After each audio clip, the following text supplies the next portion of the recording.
So we are incredibly excited to have you guys in here this afternoon.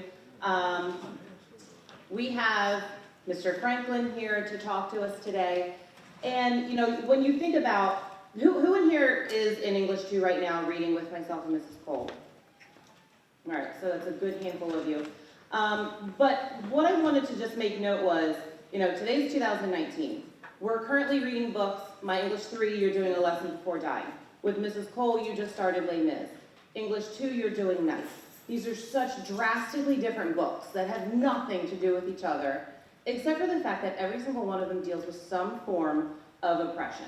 Some form of somebody thinking that they are superior to someone else or a group of people based off of their looks, their beliefs, skin color, whatever the case may be.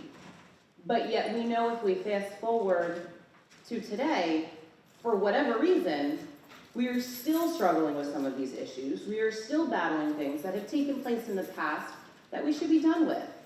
And so that's why it's so important to bring somebody in like Mr. Franklin, who's here to share his story of what his family and he had to go through simply because of some people making themselves superior to others and the ridiculous effect that had to come for that. So, guys, I am so excited to introduce Mr. Franklin to you. Mr. George is here to actually introduce him to us. He is his escort, so thanks to Mr. George. Mr. Franklin could be here today, and undivided attention. It's an incredibly serious and important thing that we're partaking in this afternoon. So thanks in advance. Good afternoon. I'm a facilitator for HAMMOC. HAMMOC is the Holocaust Education and Awareness Museum from Federation of Jewish Learning. I've got a few questions for you, and when we're done, please feel free to ask us questions. Mr. Franklin or myself can try to answer those questions with our knowledge of the Holocaust. Now, just raise your hand if you've ever, is this the first time you've ever seen, have you ever seen a film about the Holocaust? Who's seen a film? Which one have you seen? Pardon me? The Boy in the Striped Pajamas. Boy in the Striped Pajamas is good. Any other films? Anybody seen Schindler's List? So, believe me, there's many films about the Holocaust. You can see them, they're factual, and believe me, these things happen. Raise your hand if you've ever known or met a survivor of the Holocaust. Well, today you have an opportunity, and believe me, you might be one of the last generations to hear or see a Holocaust survivor. Your children will probably never meet a Holocaust survivor. Today, they're all in their middle 80s, into their 90s. Many can speak and many cannot. Raise your hand if you feel you already know a lot about the Holocaust. There's a small spattering. You'll learn a lot more today, and feel free to ask questions. Raise your hand if you know anything about other genocides like the ones that happened in Armenia, Bosnia, Cambodia, Rwanda, Sudan, happening all over the world. We know we come from many ethnicities, and believe me, those things are happening all over the world. It's happening in Africa, in Asia, all over the world. Raise your hand if you've ever been stereotyped by others because of your gender, ethnicity, or religion. Good. Hey, we've got a lot of people who aren't raising their hands. I don't believe we're all that good. Raise your hand if you've ever stereotyped another person because of their gender, ethnicity, religion, etc. We've still got a few holdouts.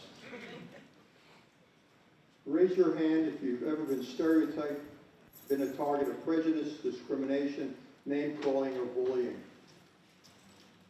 Come on, everybody has. Don't be shy. We're not going to spank you.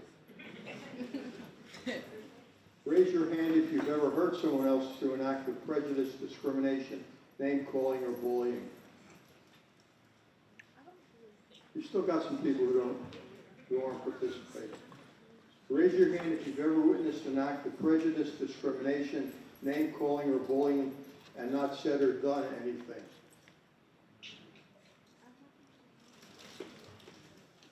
Raise your hand if you've ever witnessed an act of prejudice, discrimination, name-calling, or bullying, and challenged it in some way. That's better. Raise your hand if you believe this statement to be true. Evil triumphs when good people do nothing. All right, in this small handicap, I've identified 4 of the people who could be involved in a Holocaust. Believe me, if there's bullying or some other act, it doesn't lead to a Holocaust. But when it's conjunctive with everything, it becomes a major problem. So what are the 4 people we've just identified through these questions?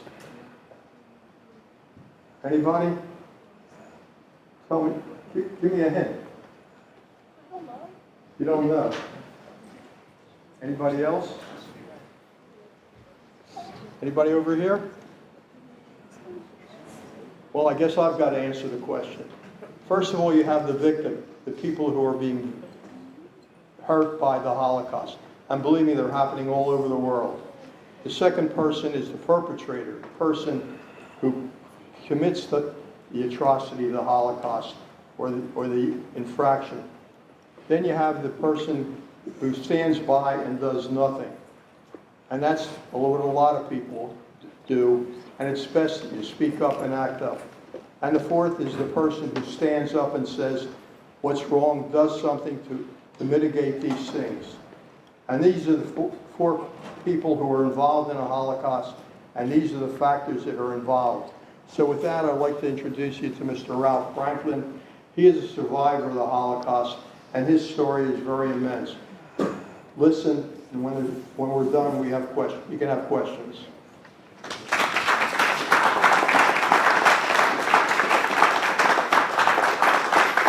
Thank you, thank you. It's nice to see such a nice crowd here. I didn't know what to expect. I thought I'd have about 20 or 30 people. I got a big group. Of course, I get paid by the number of people that are. Anyhow, as he said, my name is Ralph Franklin.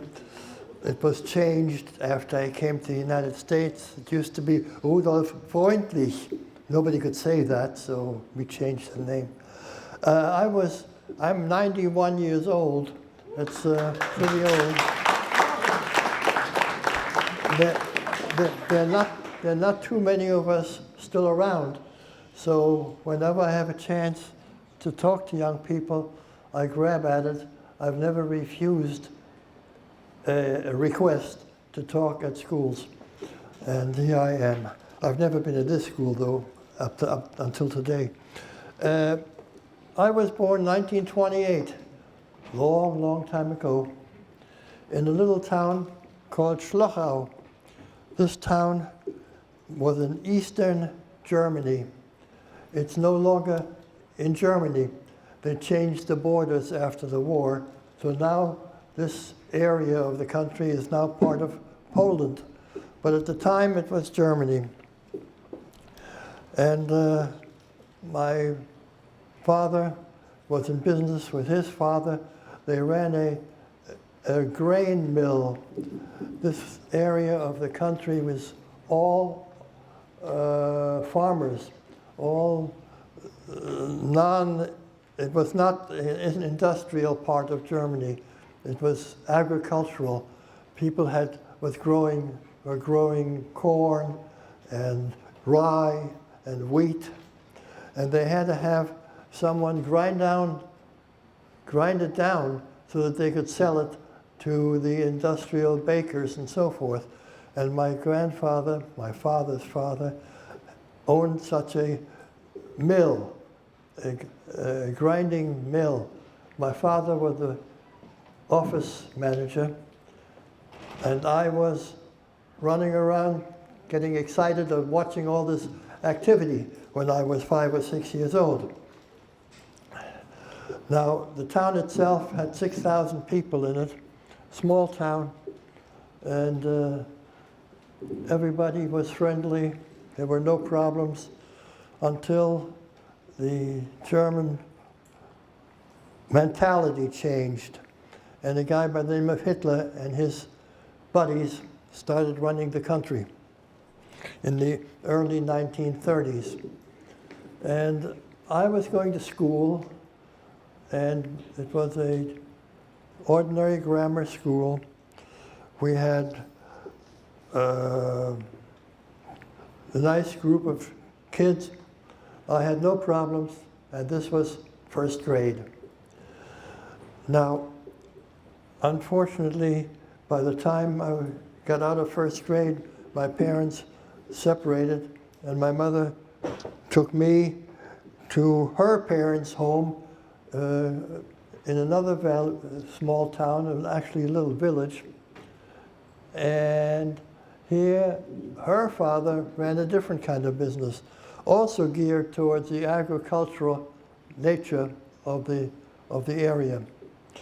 He had a factory which manufactured parts for agricultural equipment.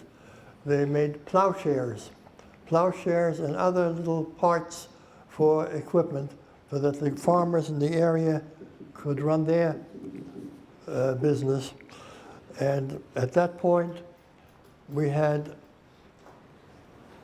4 hammer works.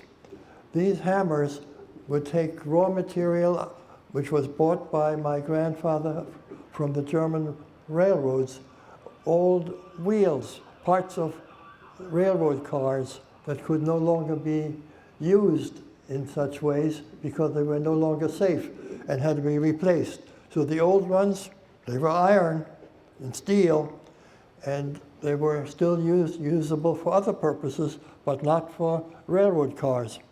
So he bought up these old railroad wheels, and through this water-powered factory, he was able to manufacture parts for plows and other agricultural equipment. Very interesting, and I was 7 years old. I found it fascinating to just stand there and watch the men work. And so I did while I started second grade. Went to a little school there. It was a country school because this was not even a town. It was much smaller. And in this school, there were 3 rooms, 3 teachers, and students all the way from first grade to 8th grade, or the equivalents of such grades. In other words, a grade school. I entered at second grade. There were 3 teachers, 3 rooms. The teacher that I had took care of what we would now call first and second grades. Then in the next room, there was the teacher who took care of third and fourth grades. And then there was a little larger room where the head teacher or principal was teaching, and that was 5th, 6th, 7th, and 8th grades all combined in one big room. So we had 3 rooms, 3 teachers, a lot of students, all of whom had great respect for their teachers, because if they didn't, they got hit. Hit how? Well, the teachers each had a stick, actually a twig from a tree. And if anything went wrong, they took the stick and the kid got hit real hard. Now this happened not only for disciplinary problems, which were very rare, but even if you made a mistake in spelling or made a mistake in math, you got hit. And it ascertained the fact that these kids really tried to study hard and get themselves a good education. So I went to second grade. Then I got promoted and I got to the middle room where the teacher was teaching third and fourth grades, even though they weren't called third and fourth, but that's what it amounted to. And finally, the time came for me to get to 5th grade, and I got into the big room where the head teacher was in charge. And came the day of November the 9th, a day which is called the Day of Broken Glass, because in the big cities, hordes of kids, of young adults, aided by police, were breaking store windows of stores owned by Jewish people. And all sorts of things were happening which had not really affected me until that day. I went to school as usual on November the 10th, the next morning, November the 10th, 1938.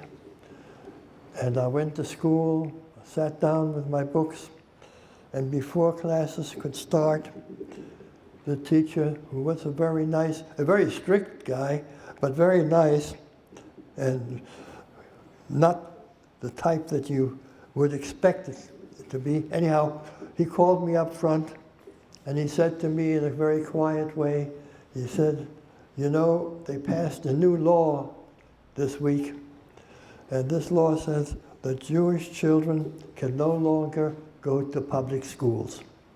Well, I was the only Jewish child in that school. He says, "Take your books and go home." So I took my books and I went home. Didn't know what to think. I just never heard of such a thing.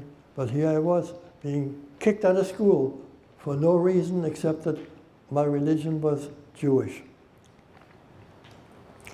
However, there had been lots of things that even as a kid I had heard about, but I never thought they would affect me.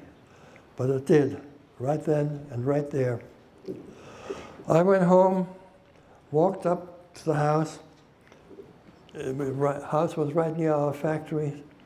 And in that town, in that little village, nobody owned a car.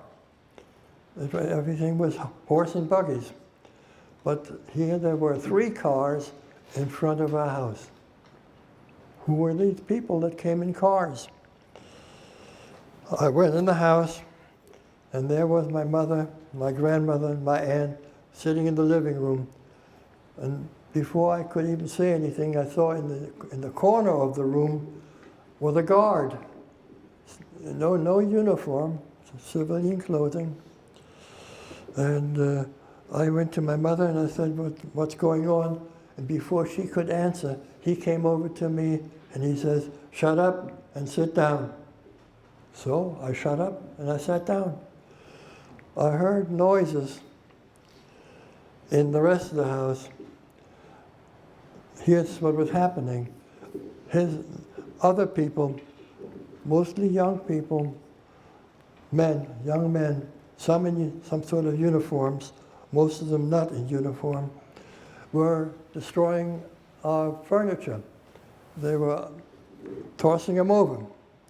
They were just smashing mirrors, smashing pictures on the walls.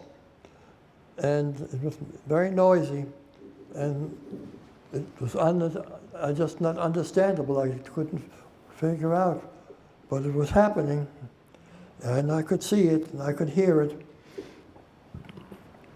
But I had to sit there and just wait and see what happens. Finally, after what seemed like many hours, these men left the house, got into their cars, and were ready to drive off. And they took along my father and my uncle. They put them in the cars, and off they went. Before they could leave, my mother asked the main guard, "Why are you arresting my husband and my brother? They didn't do anything. They're not criminals. There seems to be no reason why they should be arrested." And the man said, "He's a Jew," pointing at my father. That was the reason he was being arrested, because of his Jewish religion. my uncle and my father were both taken away that morning, and we didn't know where they were being taken or what they were going to be happening, what was going to be happening to them. All we knew was they were leaving us. For quite a few weeks, we didn't know what happened to them. Finally, a letter arrived from them, and they were in a place called a concentration camp. Now, a concentration camp is sort of a prison, except the people there were not criminals. They were Jews, or gypsies, or communists, or certain preachers. And anyone who disagreed with what was then considered the German government would be arrested and taken to a concentration camp. Now, some of these concentration camps, some of the ones you've seen perhaps in movies and so forth, were really death camps where people were put to death by gassing and other means. This one was not a death camp, it was a labor camp. The people there were forced to perform very tough jobs. They were building roads and other projects without the benefit of work, of heavy clothes or gloves or any kind of protective clothing. And this was wintertime by that time. It was November, December, January. It was very cold, and none of these people had been used to this type of work. They were professional people, business people, just ordinary persons who had the unfortunate condition of being uprooted without any real reason except they were Jews, or in some cases these other types of people they were assigned to a different section of the camp. As I said, we found out later, we didn't know it then, but there were some what they call Romas, which are gypsies, and some other people that had spoken out against the type of German government that was being that was in power at the time. Now, the regular population of the country, most of them had no idea what was going on. Some of them did know, but if they did, they didn't talk about it. And that was one of the problems. The people did not talk about it. The people did nothing about it. So that's why this thing was able to happen. Of course, I was 8 years old by that time. I didn't know the politics of the country. I just know that my father was not there anymore, and my uncle wasn't there either. And I found out that some of our other relatives and friends had the same problem all on that same day. It happened as a well-organized program throughout the country. Now, in the bigger cities, actually in most of the cities, rather than just out in the country where we lived, the organizers burnt down Jewish houses of worship, synagogues, community centers, and so forth, and everything that was Jewish was being closed down or destroyed. I didn't know too much about that, but found out later. Everything was organized, everything happened like it was expected to happen on that day. And that's what was going on in the big cities and the small towns. Now, in the little village where we lived, we were the only Jewish family, so I still, at that point, didn't know that this was going on elsewhere, but it was. Now, what happened to German people? Most of them, or many of them, were not in favor of all this happening. But most of them didn't even know it because it wasn't being publicized. I found out later that many people that used to be our friends just were shaking their heads. They didn't know what was going on in the country.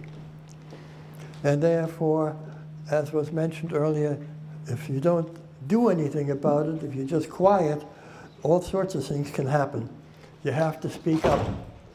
And nobody was there to speak up.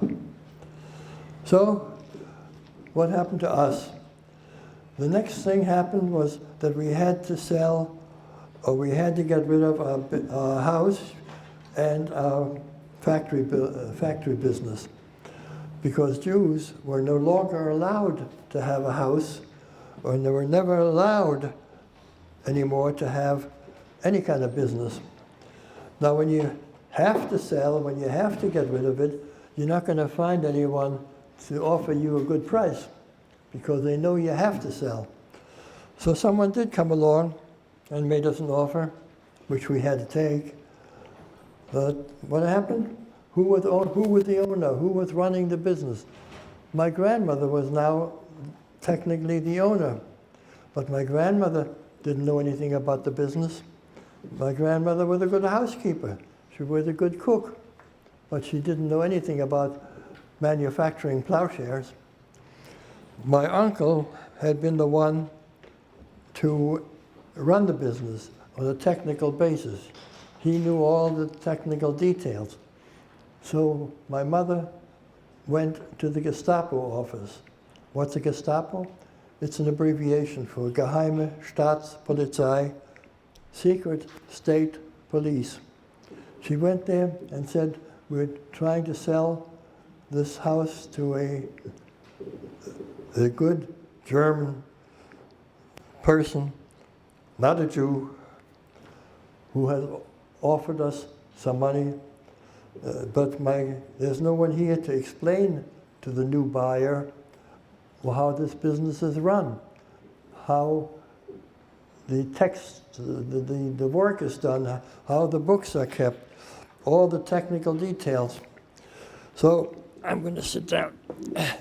So they agreed to let my uncle, who had been running the business, come home from the concentration camp. And for that reason, he did get released, and he came home. And he came home with frostbitten hands and feet, in very bad physical condition, but at least he came home. He started to heal up, and he was there to make sure that the business was properly transferred to the buyer. The buyer who had offered us the very minimum amount of money, just enough to pay off a mortgage, to pay off a bank loan, but hardly anything else, not enough for us to live on. But we had to sell, and so it went. After the business and the house were no longer ours, we had to get out. Not only that, but another one of those laws that had been passed in the meantime said that this particular part of Germany, this province, had to be free of Jews. There should be no more Jews living in this section of the country. Well, we really didn't want to stay there anyhow, because there was no more a reason for us to stay there. So my uncle fortunately got through some organization. He got a way to leave Germany, and he got to England. He got to England, he had a German passport. Then the British saw that. He said, hey, this is a German, he's an enemy. They considered him an enemy alien. They put him in jail.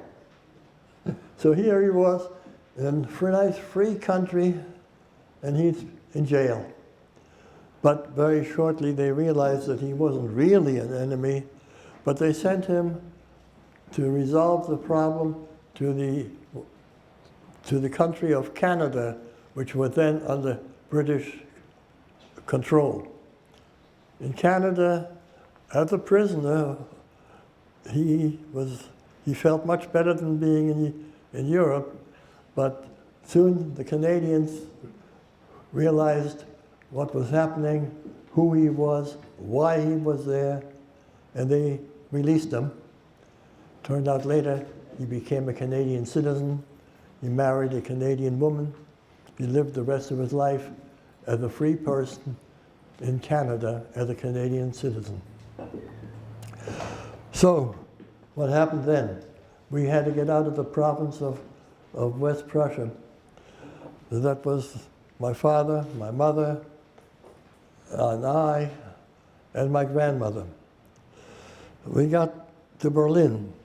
In Berlin, we ended up renting just 2 rooms from another Jewish family which had a large apartment, and they didn't need such a large apartment, so they let us have 2 rooms and the use of the kitchen. And it was tight squeeze, but we were sort of free to some extent anyway. And we were glad to be there. In the meantime, we had attempted to get out of Germany one way or another. Now, how do you get out of a country? You have to have some place to go. Nobody wanted us until my grandmother remembered she had 4 brothers who went to the United States of America when they were still young, around 1900 or 1901. We contacted the brothers, but they were all uncles of my mother's, and they already knew about what was happening in Germany, and they were ready and willing to help. Well, 2 of them anyway. 2 of the brothers were no longer living, but the 2 who were still alive were ready and able to produce an affidavit of support, which the United States would require to make sure that when people, refugees, were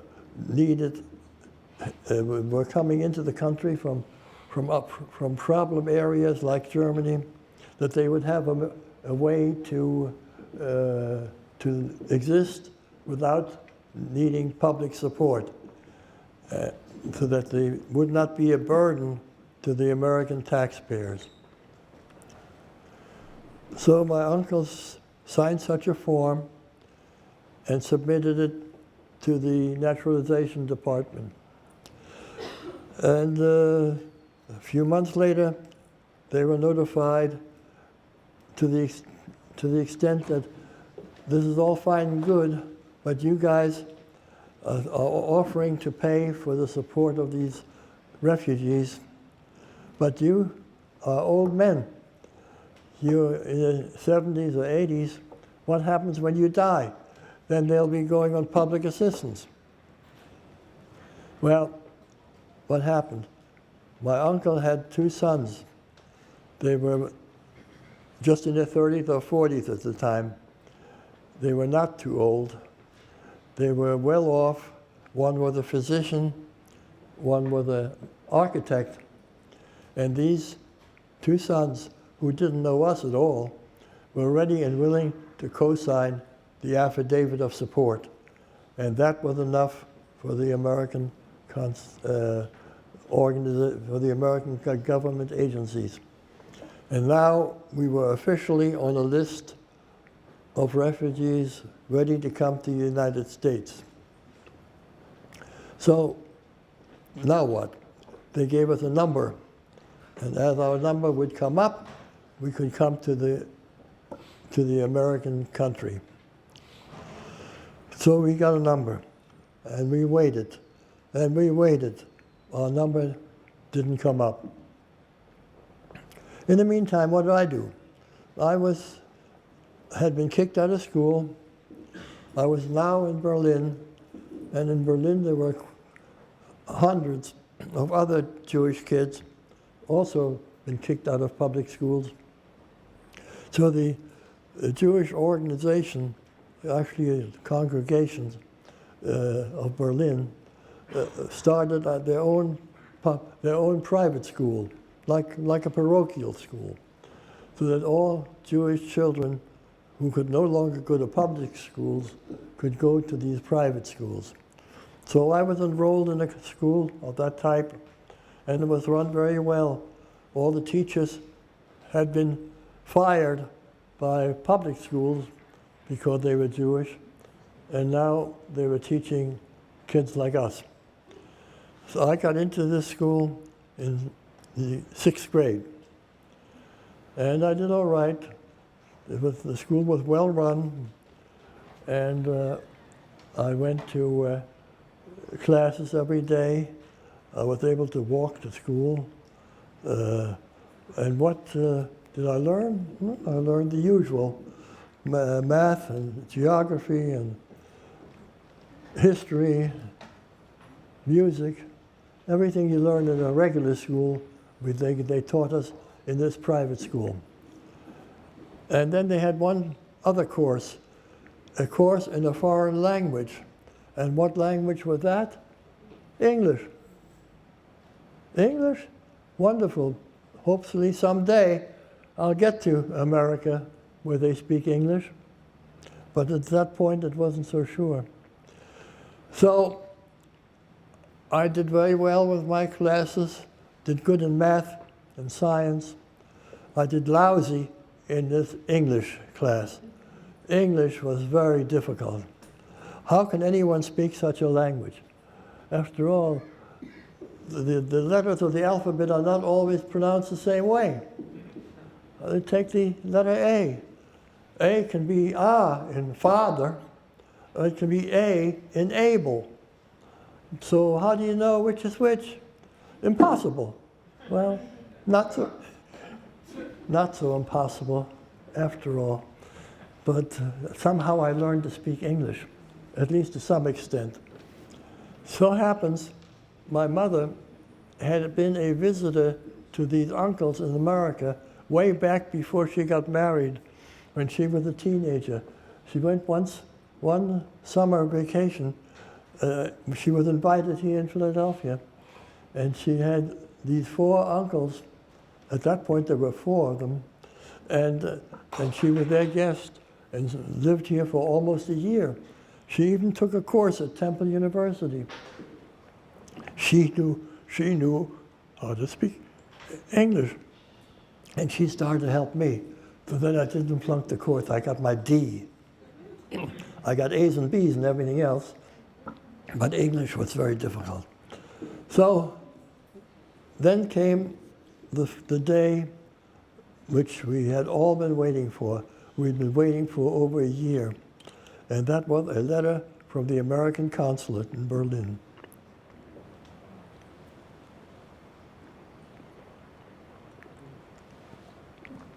And the letter said, my mother and father should come for an interview and for paperwork, and we'll be ready to get an assignment and permission to come to the United States.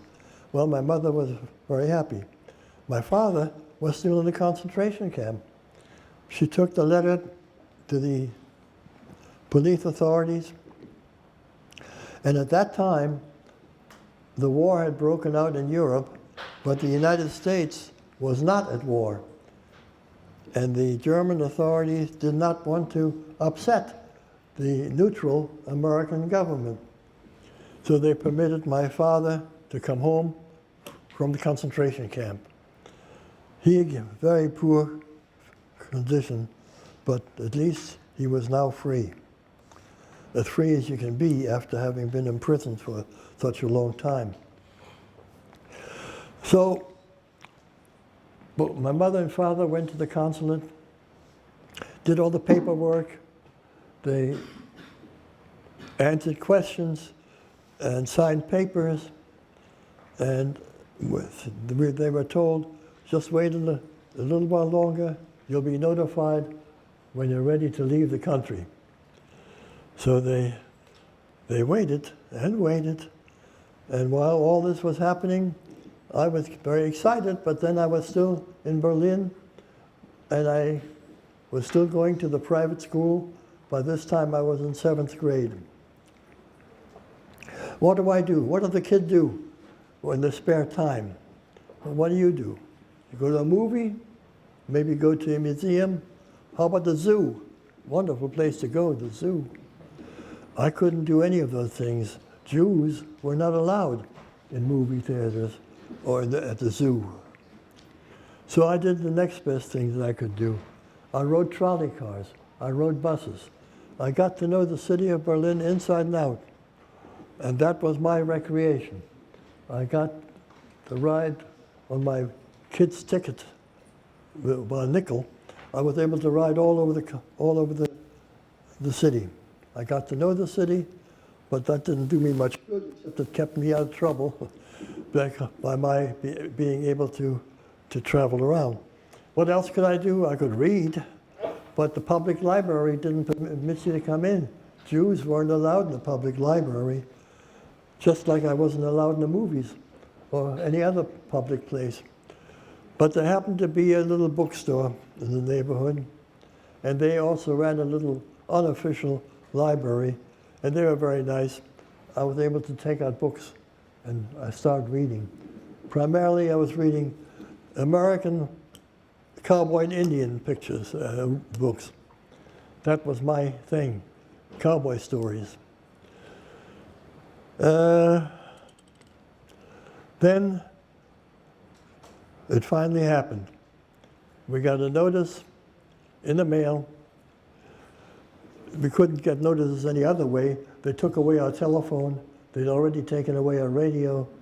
We were very limited in what we could do, but we still got mail.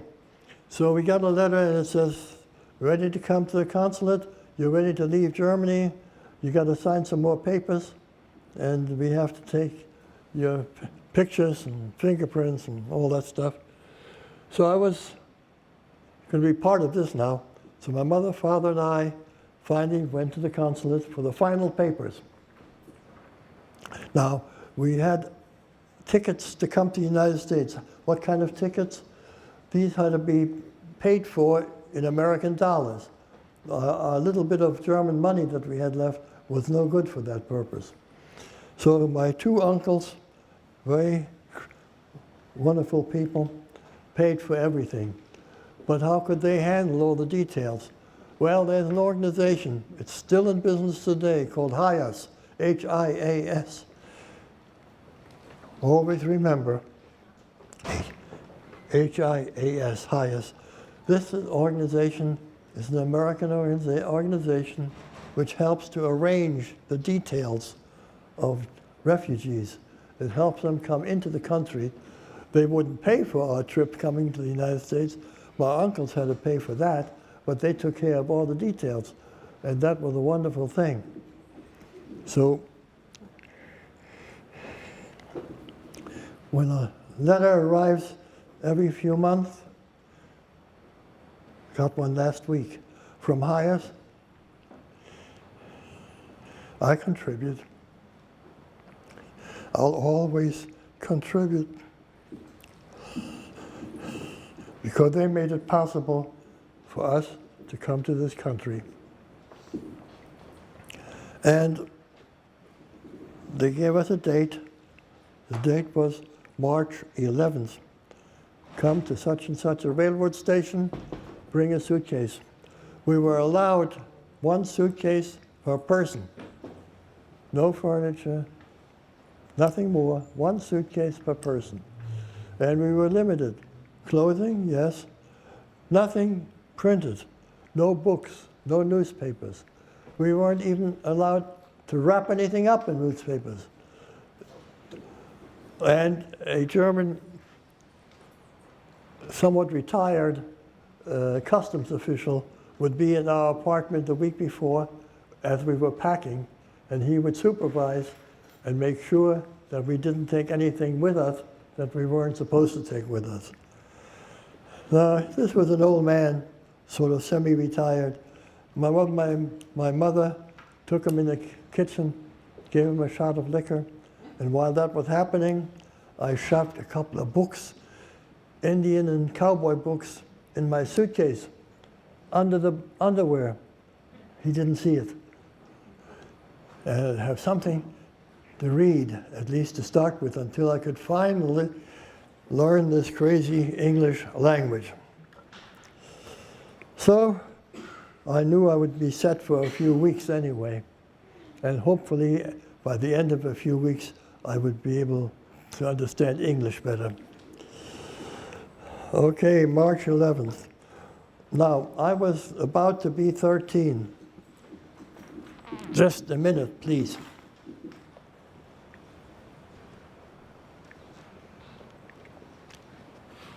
Okay, I'm ready for another few words. Okay, I'm ready to leave. My mother, my father, and I, we had a little single suitcase. And what else could we take? 10 marks, 10 German marks. That's before they had euros. 10 marks. They told us we should have that exchanged to American dollars. There was a company called American Express Company. And we went to that company, gave them the 10 marks, and they gave us each $4. My mother got $4, my father got $4, and I got $4. Wonderful. We can make a new life. Now we can start living. $4 a person. Well, we went on the train on March the 11th. My birthday was to be March 15th. I was to be 13 years old. When Jewish boys got to be 13, they go through a ceremony called bar mitzvah. You may have heard of it. Bar mitzvah changes you from a kid to a man. Maybe. But anyhow, I wasn't going to be there. So they arranged my bar mitzvah 1 week early. They took us to a synagogue, one of the few that had not been destroyed yet by the Nazis. And I had a portion to read from the Bible, the Torah, the Hebrew part of the Bible. And I did that. And then what else do you do at a bar mitzvah? Well, maybe you have a party. Maybe you get presents. You get a cake. None of that stuff. This was strictly the minimum religious ceremony. I read my portion of the Bible, and everyone said congratulations, and that was it. But now I was officially a bar mitzvah. There were 3 days actually before my birthday. We got on the train March 11th. The train took us through Western Germany, through France, the occupied France. Germany had already been at war with France and had defeated France. And there were German soldiers all over France. And the next morning, we arrived at the border to Spain. Spain at that time was a neutral country, and there were no German soldiers going to be there, and we were going to be free, ready to continue with our trip. Just a minute. I don't know if it's me or if it's getting warm in here.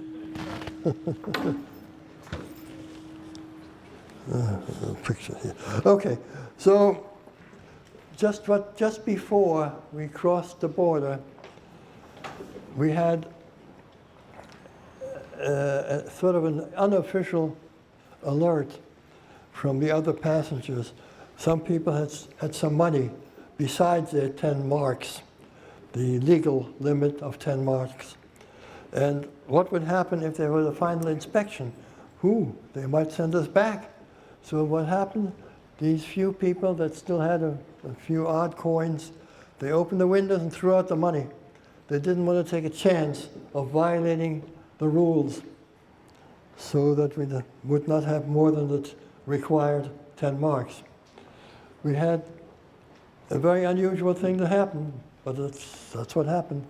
Some kids from the neighborhood probably were happy to pick up those few coins.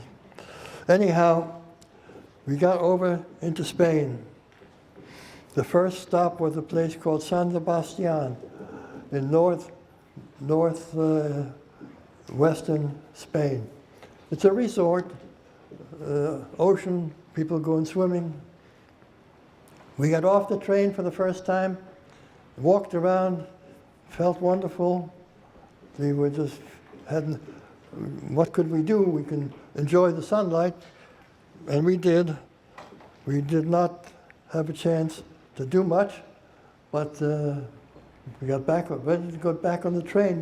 We actually saw some German army officers. Said, what, did they occupy this country too?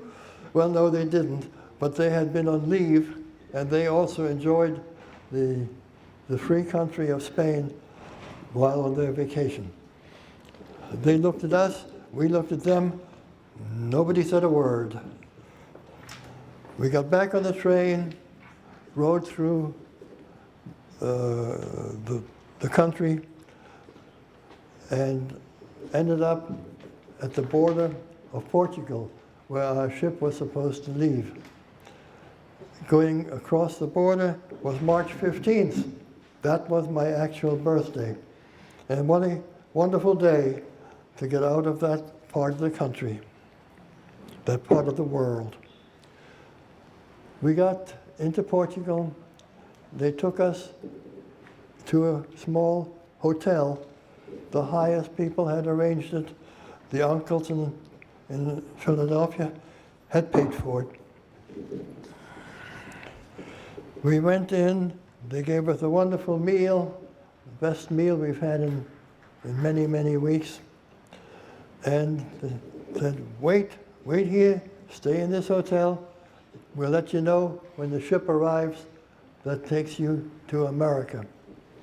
So we waited, and we waited, but this time our waiting was more joyful than the previous wait had been. And finally, we were told, the ship's going to be here this afternoon. Get your stuff together, ready to go. Oh yeah, we're ready. The bus took us to the ship. We got on.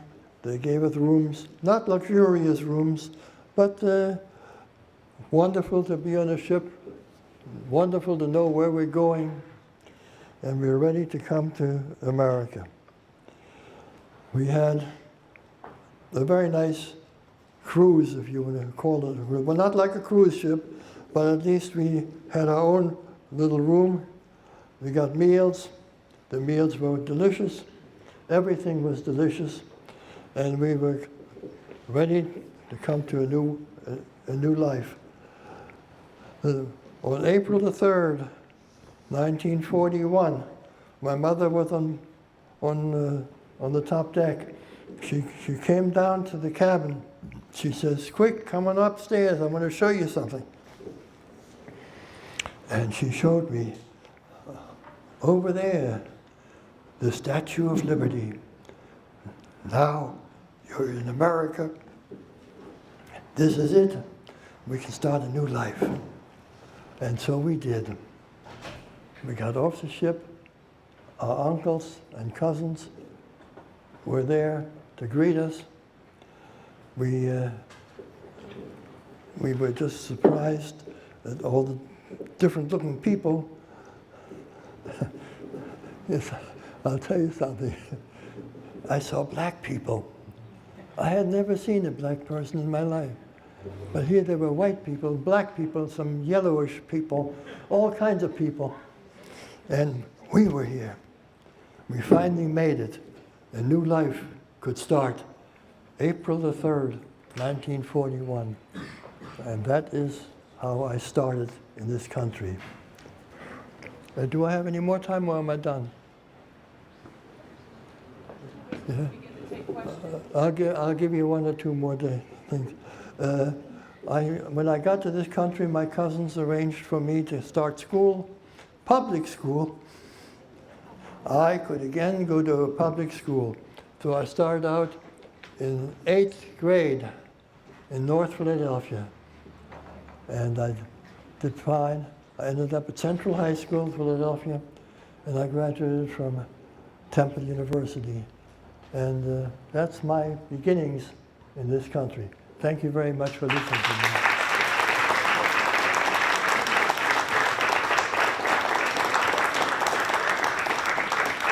Any other questions, Mr. Franklin? Well, let me just bring a few facts in. The Holocaust happened over a period of 11, 12 years, from 1933 to 1944-45. It started when Hitler got into power. First, he inaugurated Nuremberg repressions.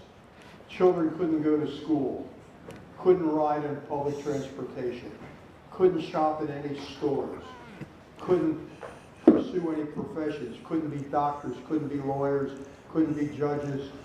You were sequestered. Then they put you into ghettos. These were the way that it started. Then it started with the Holocaust. You know how many people died in the Holocaust? If I give you a number, first people think it was 6 million. That's the number that's attributed to the Jewish population. But the true number of deaths in the Holocaust was over 11 million. They did away with people who were physically disabled. They did away with people who didn't believe in the Nazi policy. He did away with the Christian right. He did away with priests and ministers. He did away with communists. He did away with people who did not agree with the Nazi situation. So this is the way the Holocaust happened. And I'm going to inject that the 11 million is not significant because millions were killed out of sight, out of place. And there's a priest today, Dr. Dupuy from France, who's going around Europe, going to sites where people were killed and interviewing people who witnessed it and documenting this. So the numbers are not accurate. It's only an estimation today. So think about it. It's 11 million people.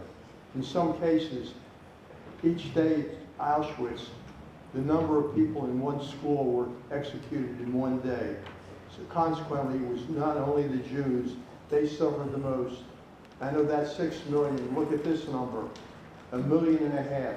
That's the number of children that were killed and perished in the Holocaust.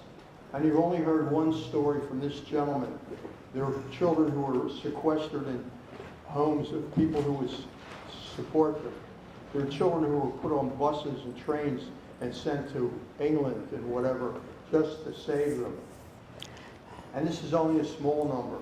Now think about it. If you were a parent, how would you feel about sending your children, your sons and daughters, to England, not knowing if they'd ever see them again? Or if you were a child, going to England or wherever, and not knowing if you'd ever see your parents again? This is the Holocaust. It was wide, it was invasive, and yet everybody was affected. So think about it. Where would you have been? Would you have been hidden as a child? Would you have been sent on a boat? There were people who came to outside of Cuba with the idea that they could land there. They were rejected. The boat went over across the shores of Miami Beach, and President Roosevelt would not allow them to come in. This is the book on the St. Louis. So these are just some of the issues of what happened. You haven't heard from somebody who was in a concentration camp, who was in a slave labor camp, who did the work that the Nazis required.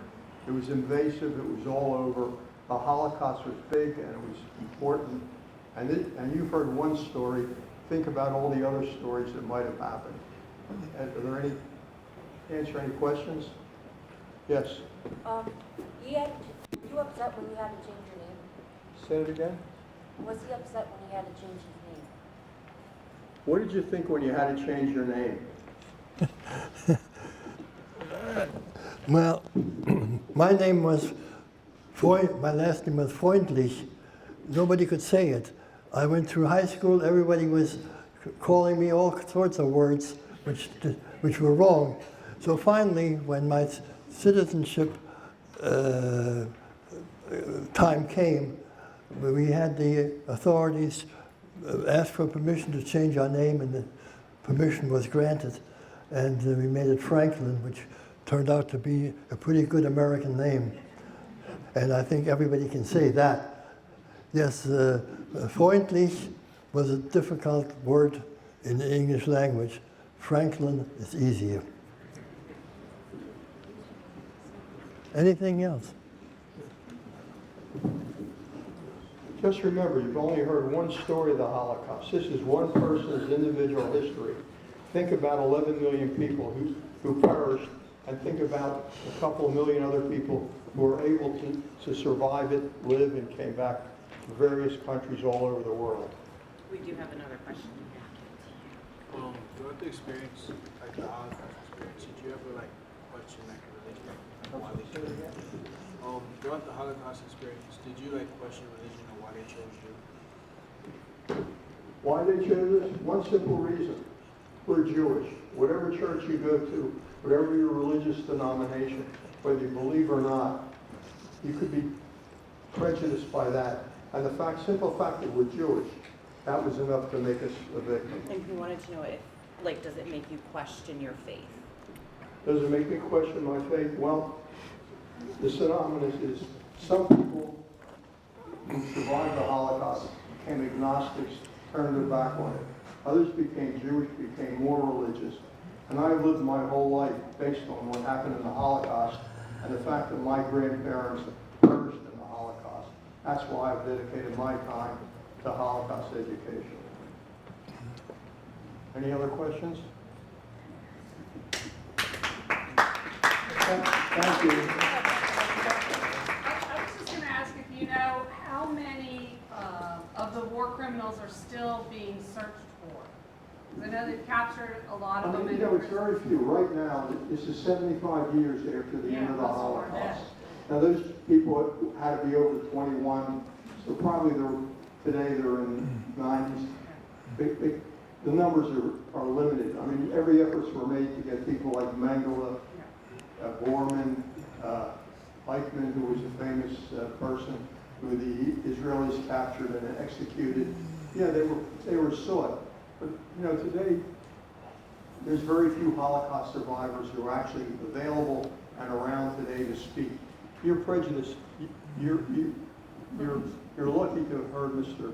Franklin, because he's one of the few people who are still speaking. They're all in their upper 80s, low 90s. Some who are Holocaust survivors won't speak, can't speak, or unable to speak. Others do it because they need to spread the word and let people know that it happened, and it's happening in other Holocausts all over.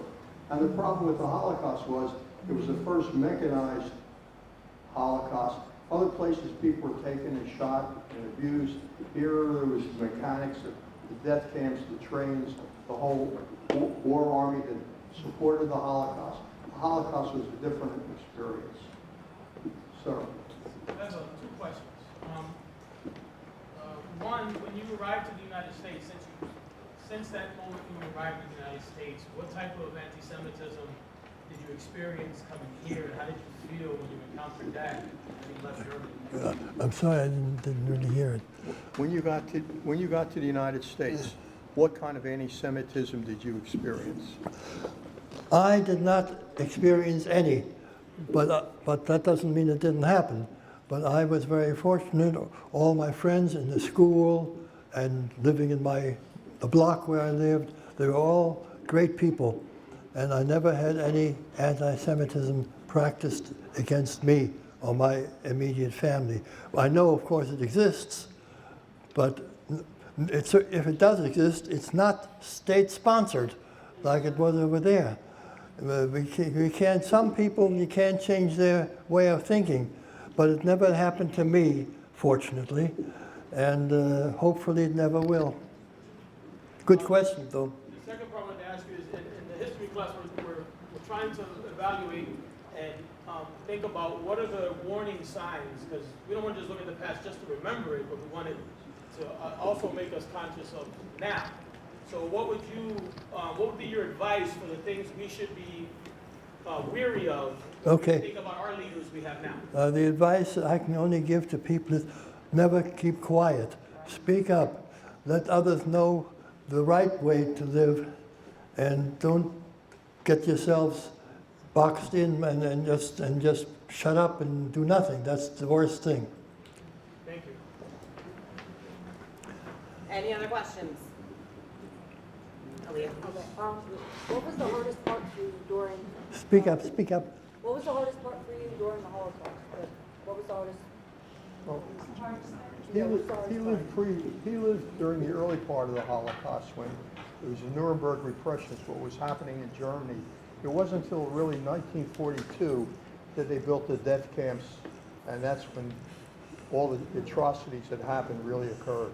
Yeah, well, my father and my uncle had been in a labor camp just because they were Jews, but they were not being killed at that point. Now, after we left the country, we found out that my grandparents on my father's side had been sent to a concentration camp called Theresienstadt, which is now part of Czechoslovakia. And as far as we know, we don't know what happened, but we know they died there. Yes. Have you ever had any thoughts or any reconnections with any of your friends or neighbors from your hometown? Yeah, I heard that. No, we never were able to contact anyone that had been a friend or neighbor of ours in Germany. So we don't know. So you said you were the only Jewish child in school, but you don't know anything that ever became of any of the other families or children, et cetera, either? No.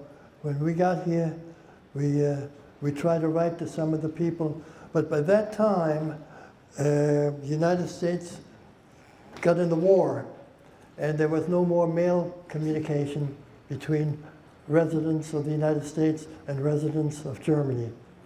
It was indeed that we got in the war in December '41, so after that, you couldn't communicate. Did you ever go back, like, and visit? Yeah. Did you ever go back? Oh yeah, I went back. Actually, I don't know, it's not really a funny thing, but I'll tell you. When my married daughter and her husband and family lived in England for a while, and we went over to visit them, and she says, maybe as long as you're in Europe, you'd like to visit Germany for just a few days. They said, sure, that would be nice. She got us a ticket on the airline to go to Germany.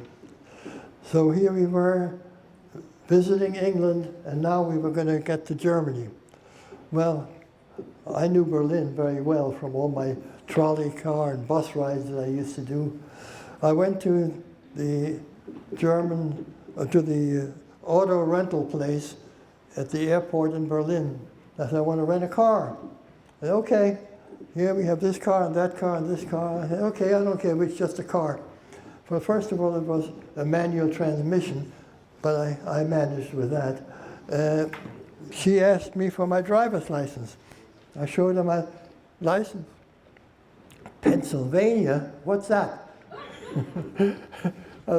She could not understand. She did not know that I was an American until I showed her my license, because I could still speak German as well as the next guy. And I explained to her that Pennsylvania is one of the 50 states.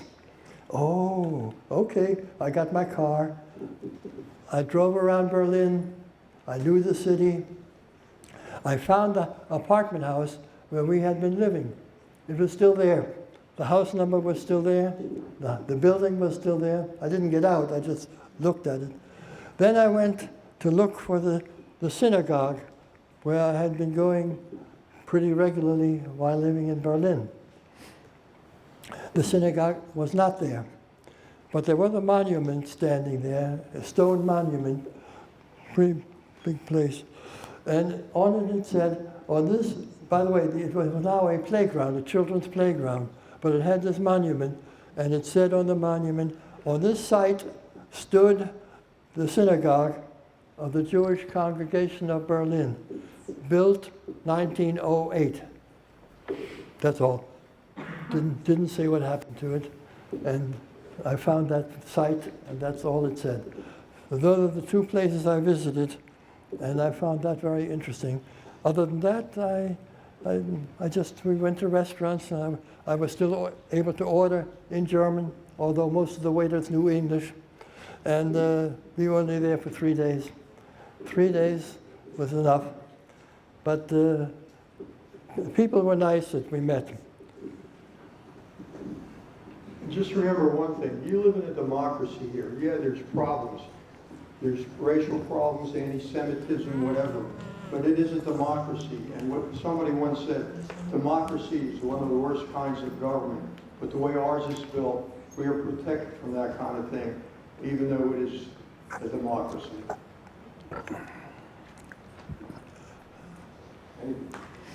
Any other questions? Thank you for attending.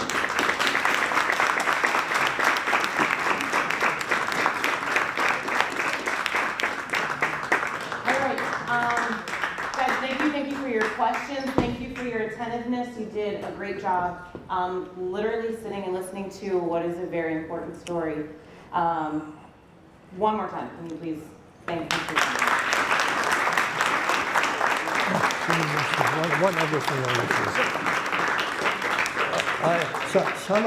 Some of the people that do what I do, who also speak about all these conditions, were actually in concentration camps and were almost killed, and they're very lucky to be alive.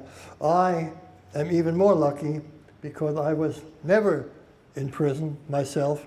My father was, my uncle was, but I was not. And it was never physically subjected to any of these very serious problems. So I'm extra thankful to be able to be here and talk to you. But keep in mind that so many people suffered a great deal more than I did. Thank you.